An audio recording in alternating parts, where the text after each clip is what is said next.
wonderful teachers. I'm Heather from Teaching with Coffee and Mascara, and I help teachers by creating fun classroom management strategies, cross-curricular resources, and classroom decor. And I am so excited that you're with me today. Have you ever felt like your classroom management kind of makes you ready to pull your hair out? So when I taught kindergarten, I was shocked to see how dirty our classroom was every single day. It literally looked like a tornado had blown through. Finally, one day, I decided I have to get this under control. I am not going to keep staying at the end of the day and cleaning the room so that it doesn't look like this for the custodian, or, have to finish class early to give my kids like 10 minutes to help me clean, and they're still not doing a good job. And I decided that I had had enough, and that I thought, what do kids like? They like games.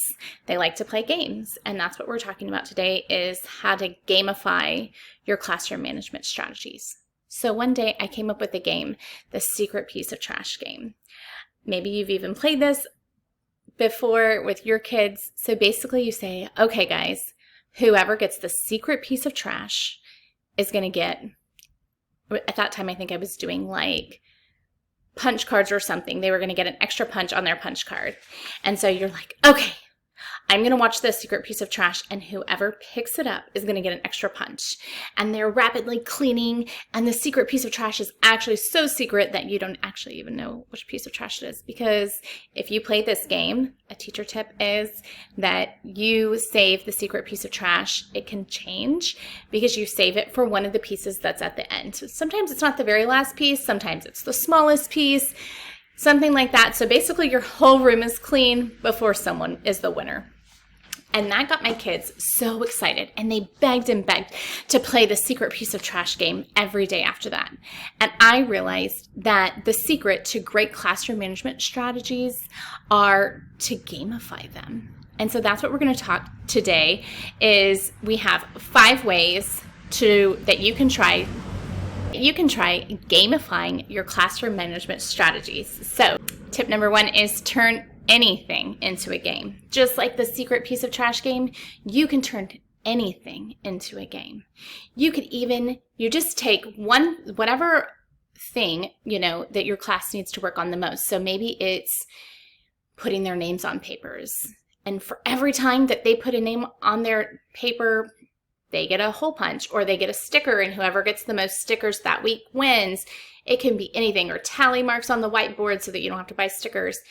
Anything, right? That's going to motivate your students, is just turning it into a game.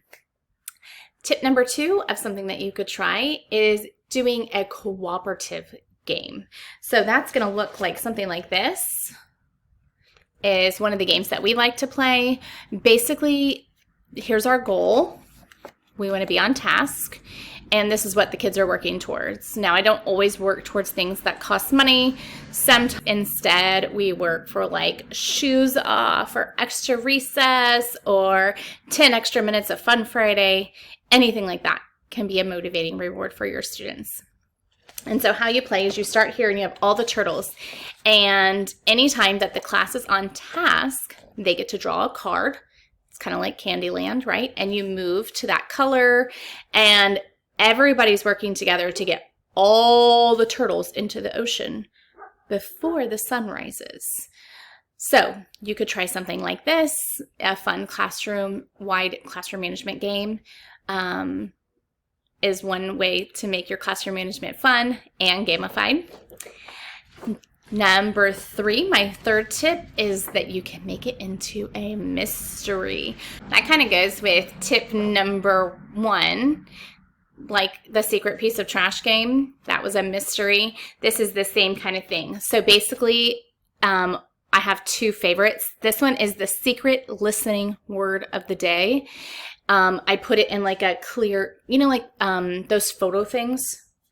Put it in that so that I can use a dry erase marker. We pick the secret word. Usually the secret word has to do with something that we're learning. Okay, so you pick a word, and then down here you draw it. As the year progresses, I let the kids draw it And then towards the end of the year, like my helper gets to also pick the word. And usually the word changes every day, but you can do what works best for you. So it could also be for the whole week. And basically how you play is when you say the secret word, pumpkin, then the students do an action. So maybe it's like putting their hands on their shoulders or on their heads and being quiet. And usually, but then the first person who heard it, so you have to be watching, the first person who got it gets an extra whatever your individual classroom management strategy is. So like I said, I like to use punch cards, but I've also used pom-poms or classroom dollars. They would get one for getting it. So you can do it a whole bunch throughout the day. It's a great way to get like your students' attention.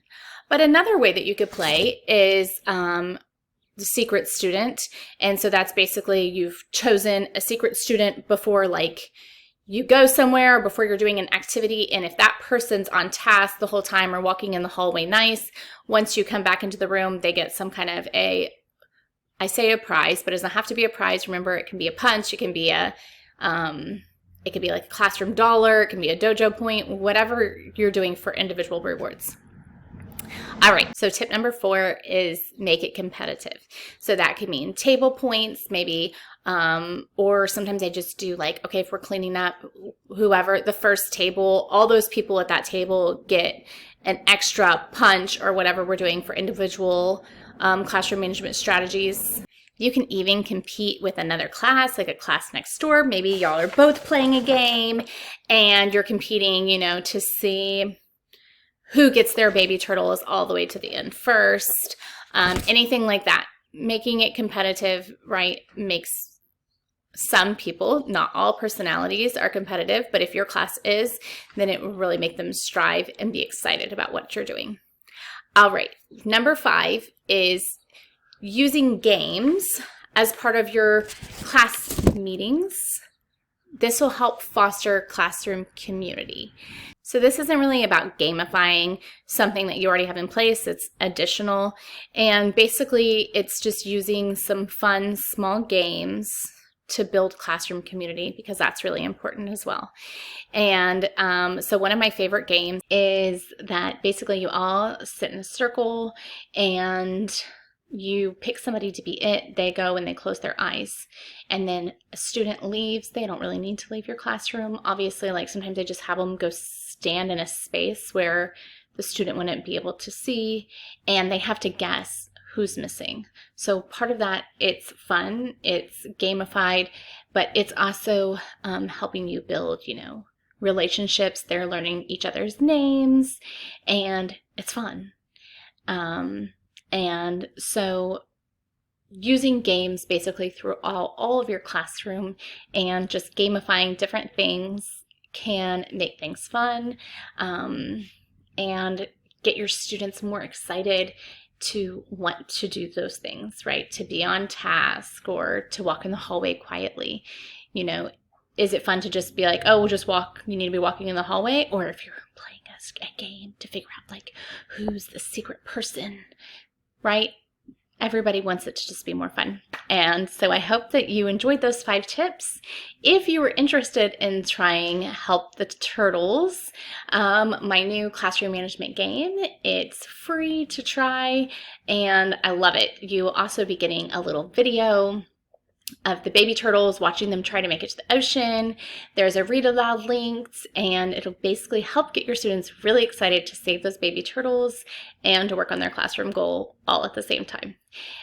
You can find that link below in the description, and if you guys have any questions or any other ideas, feel free to drop those in the comments as well. See you next time.